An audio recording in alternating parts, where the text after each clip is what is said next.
Good morning, hello friend, नमस्ते, आदाब, सत श्री अकाल। कैसे हैं आप सभी लोग। क्रेजी तनिष्क में आपका हार्दिक स्वागत है। आई होप आप लोग बहुत ही अच्छे होंगे और बहुत ही खुश होंगे। और मैं आशा करती, दुआ करती हूँ, कामना करती हूँ आपका परिवार भी बहुत ही खुश हो और उनकी ज़िंदगी की हर सुविधा, हर खुशी मिले।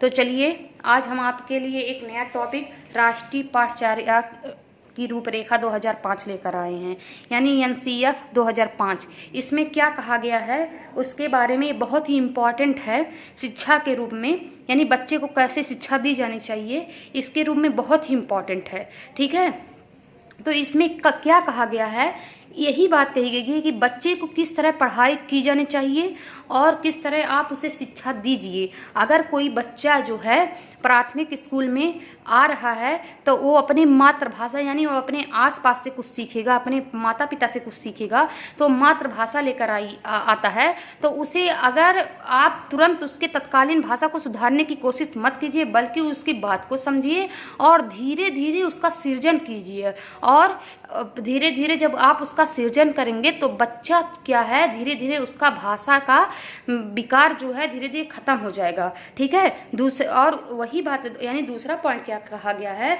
कि अगर कोई बच्चा जो है अंग्रेजी की कक्षा में बच्चा जो है पढ़ रहा है तो कम से कम अगर वहाँ पर जो है अच्छे टीचर की व्यवस्था कीजिए। अगर टीचर बहुत ही काबिल है तो वहाँ पर पढ़ाई अंग्रेजी का बिल्कुल कराइए, लेकिन कम से कम 1 साल तक जो है उसे सुनने पर और मौखिक यानी बोलने पर जोर दीजिए। ये बात कही गई है। और क्या एनसीएफ कहता है, एनसीएफ यही कहता है कि बच्चा जो है, बच्चे को बिल्कुल प्रताड़ित मत कीजिए, बल्कि बच्चे को जो ज्ञान है वो तभी बढ़ सकता है जब उसकी मातृभाषा ज्ञान में आप सृजन करेंगे। मातृभाषा ज्ञान जो लेकर आ रहा है उसे समझेंगे, सुधारने की कोशिश करेंगे, तभी बच्चा जो है एक काबिल के रूप में, एक जो है स्टूडेंट के, एक अच्छा स्टूडेंट के रूप में वो बनेगा। ठीक है, और क्या कहा गया है, और यही बात कहा गया है कि जहाँ तक संभव हो तो उसे विदेशी भाषा, और कम से कम जो विदेशी भाषा, अगर यानी आप जहाँ तक संभव हो सके तो उसे विदेशी भाषा दीजिए।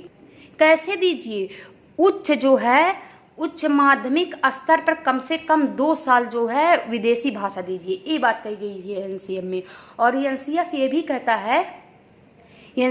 भी कहता है कि अगर कोई अंग्रेजी माध्यम स्कूल है तो वहाँ पर भी जो है मातृभाषा होनी चाहिए, क्योंकि जो है बच्चा कब इंग्लिश मीडियम से कब हिंदी मीडियम में जाता है और अपने अस्थायी ज्ञान को तभी सृजन हो पाएगा जब उसकी मातृभाषा का आप सृजन करेंगे और वहाँ पर समझेंगे और फिर अपने भाषा को जोड़ेंगे।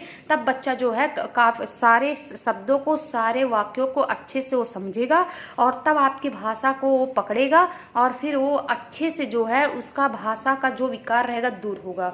ठीक है, तो चलिए देखते हैं एनसीएफ का जो मुख्य पॉइंट है क्या क्या कहता है और इसमें क्या क्या बात कही गई है। ठीक है, देखिए क्या कहा गया है एनसीएफ 2005। क्या कहता है, प्राथमिक स्तर की शिक्षा मुख्यतः भाषा शिक्षण हो, यानी प्राथमिक स्तर की भाषा जो है मुख्यतः जो है भाषा शिक्षण होना चाहिए। आरंभिक स्तर के गणित, समाज एवं परिवेश का ज्ञान भी मातृभाषा के माध्यम से सबसे अच्छे ढंग से व आसानी से प्राप्त किया जा सकता है। यही बात कही गई है कि अगर प्रारंभिक स्तर पर आप गणित, समाज एवं परिवेश को आप पढ़ा रहे हैं तो पहले मातृभाषा के माध्यम से अगर बच्चे को समझाएंगे तो आसानी से उस बात को वो समझ जाएगा। ठीक है, क्योंकि वो अपने परिवेश से, जब उसके परिवेश से जोड़कर बताएंगे कि तुम्हारे घर के आसपास में जो पेड़ हैं, जो माहौल है, देखो वहाँ पर पेड़ कैसे बड़े होते हैं। पहले पेड़ को क्या किया जाता है, पहले बीज रहता है, फिर बीज से पौधा बनता है, पौधे से क्या बनता है, पेड़ बनता है। पेड़ से जो है पेड़ क्या हमें देता है, छांव देता है, फल देता है। यही सब बताएंगे तो वह बच्चा आसानी से समझ जाएगा। ठीक है, क्योंकि वो उसी माहौल से आता है। तीसरा पॉइंट क्या कहा गया है, प्राथमिक स्कूल में शिक्षण का माध्यम सीखने वाले की मातृभाषा ही होनी चाहिए, जिसका आधार निश्चित ही वह अनुभव भाषिक व संज्ञानात्मक स्रोत होने चाहिए, जिससे बच्चा अपने साथ लेकर स्कूल में प्रवेश करता है। यही बात कहा गया है कि प्राथमिक स्तर में अगर आप शिक्षण दे रहे हैं तो उसका जो माध्यम होना चाहिए मातृभाषा होना चाहिए, क्योंकि बच्चा जो है मातृभाषा से जो अनुभव, यानी अनुभविक अपनी भाषा के रूप में आता है। और अपनी अगर अगर आप उसको मातृभाषा के रूप में अगर आप समझा रहे हैं तो उसका जो अनुभव है वो विकास होगा, और जो सोचता समझता उस हिसाब से आप जब पढ़ाएंगे तो बच्चे को काफ़ी अच्छे से समझ में आ जाएगा, और उसका जो परिवेश जो है अपने परिवेश से जब सीखेगा तो वो जल्दी उस बात को समझ जाएगा। ठीक है। चौथा क्या कहा गया है, जहाँ योग्यता प्राप्त शिक्षक और पर्याप्त और संरचनात्मक सुविधाएं उपलब्ध हों वहाँ प्राथमिक स्तर पर ही अंग्रेजी पढ़ाई की जानी चाहिए, लेकिन प्रथम 1-2 साल तक मुख्यतः मौखिक श्रव्य कुशलता सामान्य बातचीत पर ही होनी चाहिए।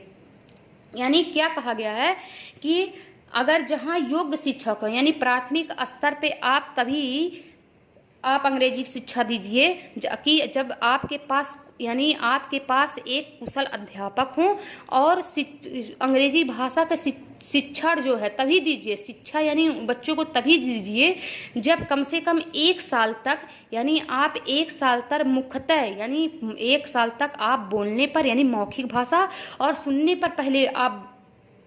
सुनने पर आप बल दीजिए। ठीक है, बातचीत कीजिए, जब बच्चे को समझ में आ जाएगा तब फिर वो अपने आप जो है अंग्रेजी भाषा को सीख जाएगा। चौथा पॉइंट क्या कहा गया है कि अंग्रेजी यानी अंग्रेजी की कक्षा में बच्चे को उसकी अपनी मातृभाषा का प्रयोग करने से नहीं रोकना चाहिए, और शिक्षण ऐसे पाठ पुस्तक पर निर्भर होना चाहिए जो बच्चे के समझ के स्तर पर हो। यानी अंग्रेजी की कक्षा में आप बच्चे को अगर बच्चा कोई है आप उसे पढ़ा रहे हैं तो अंग्रेजी की कक्षा अगर है तो ये नहीं कि आप इंग्लिश ही बोलना सिखाइए, इंग्लिश ही पढ़ना सीखे कि मेरे घंटी में कोई बच्चा जो है हिंदी नहीं बोलेगा, क्योंकि उसे जो है उसे उसकी मातृभाषा में क्वेश्चन पूछने का पूरा हक है। आप दीजिए, उसकी बातों को समझिए और ऐसे पाठ पुस्तक पर निर्भर कीजिए जिससे बच्चे का स्तर यानी उसके समझ के स्तर पर निर्भर हो, ना कि उसके समझ के स्तर से बिल्कुल बाहर हो। जब बच्चे की समझ के स्तर पर रहेगा तो बच्चा उस चीज को जल्दी सीख जाएगा।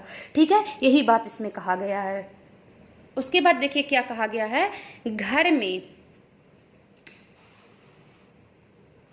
यानी हमारा 7 पॉइंट क्या है, घर में बोली जाने वाली दोस्तों के बीच व पड़ोस की भाषाओं तथा स्कूल में प्रयुक्त की जाने वाली भाषा के बीच के फासले को पाटने का भरपूर प्रयास किया जाना चाहिए।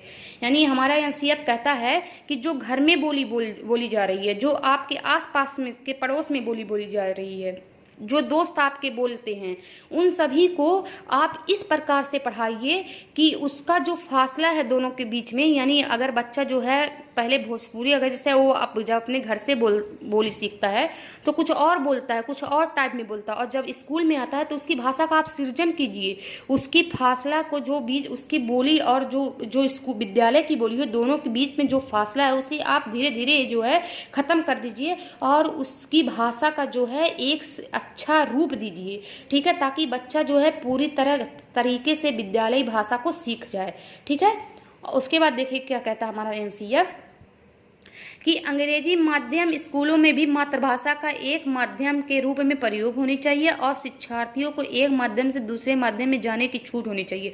वही बात कही गई है कि अंग्रेजी माध्यम में जो है कि आप मातृभाषा का प्रयोग कीजिए, और शिक्षार्थियों को मातृभाषा का जब प्रयोग करेंगे तो शिक्षार्थियों के एक माध्यम से दूसरे माध्यम में जाने के लिए छूट होनी चाहिए।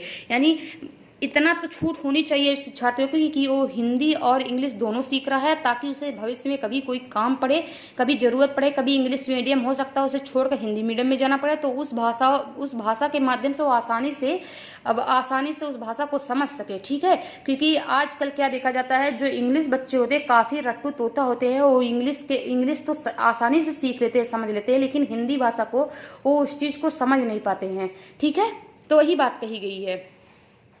उसके बाद हमारा देखिए 7 पॉइंट क्या है, 9 पॉइंट है, सॉरी। मातृभाषा का प्रयोग शिक्षा के सभी उच्च स्तरों तक जारी रहना चाहिए, क्योंकि मातृभाषा या आसपास की भाषा में उच्च दक्षता का स्तर बेहतर संज्ञानात्मक विकास, अंतर्वैयक्तिक संवाद कुशलता व संवैधानिक स्पष्टता को बढ़ावा देने में महत्वपूर्ण भूमिका निभाता है। देखिए कहा गया है कि मातृभाषा का प्रयोग शिक्षा यानी शिक्षा के सभी स्तरों तक जाना चाहिए। यानी आप चाहे प्राथमिक माध्यम में पढ़ा रहे हैं, यानी प्राथमिक स्तर पे पढ़ा रहे हैं, माध्यमिक स्तर पे पढ़ा रहे हैं, उच्च स्तर पर पढ़ाएं, सभी स्तर पे जो है मातृभाषा का प्रयोग होना चाहिए।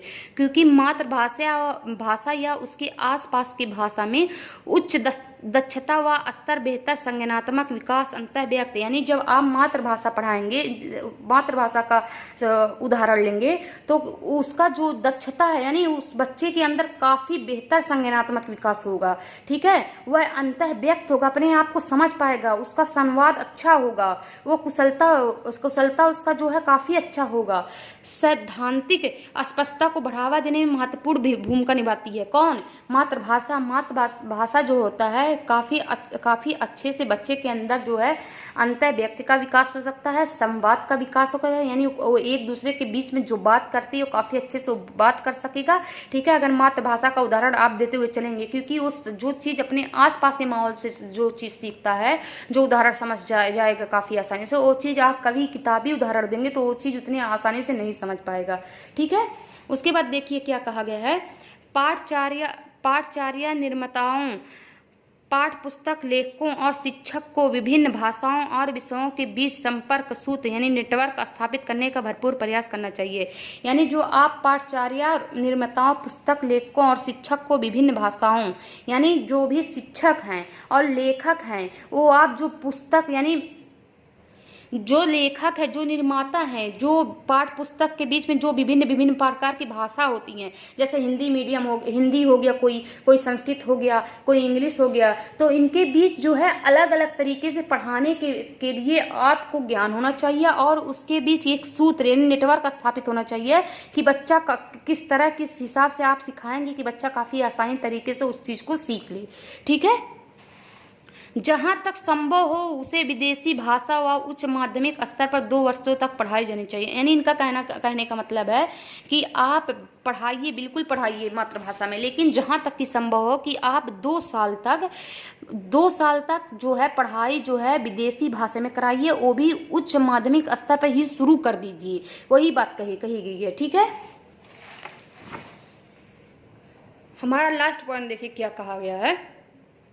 हिंदी और अंग्रेजी के शिक्षकों को क्षेत्रीय भाषा का ज्ञान होना जरूरी है।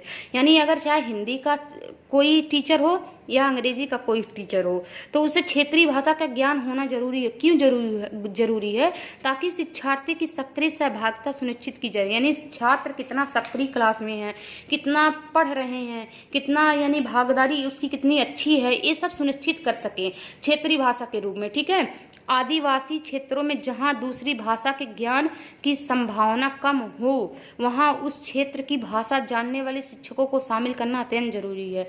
यही कहा गया है कि जो आदिवासी क्षेत्र है, वहां पर जो दूसरी भाषा है, यानी जो भाषा सिखाई जा रही है, अगर वहां पर ज्ञान जो है कम है, ठीक है, यानी अगर वहाँ पर ज्ञान कम है तो वहाँ पर ऐसे टीचरों की व्यवस्था कीजिए, ऐसे टीचर वहाँ पर जाने चाहिए जो क्षेत्रीय भाषा काफ़ी अच्छे से शामिल कर सके उस चीज़ को और उस चीज़ को बता सके। ठीक है, कि हाँ ये चीज़ जब आप क्षेत्रीय भाषा को लेंगे, उस चीज़ को आदिवासी क्षेत्रों में समझाएंगे तो उस चीज़ को काफ़ी अच्छे से समझ जाएंगे और धीरे धीरे एक ऐसा दिन आएगा कि उनकी भाषा जो है आप जो चाहते हैं सिखाना वो धीरे धीरे सीख जाएंगे। ठीक है, तो यही बात हमारी एनसीईएफ जो है कहता है।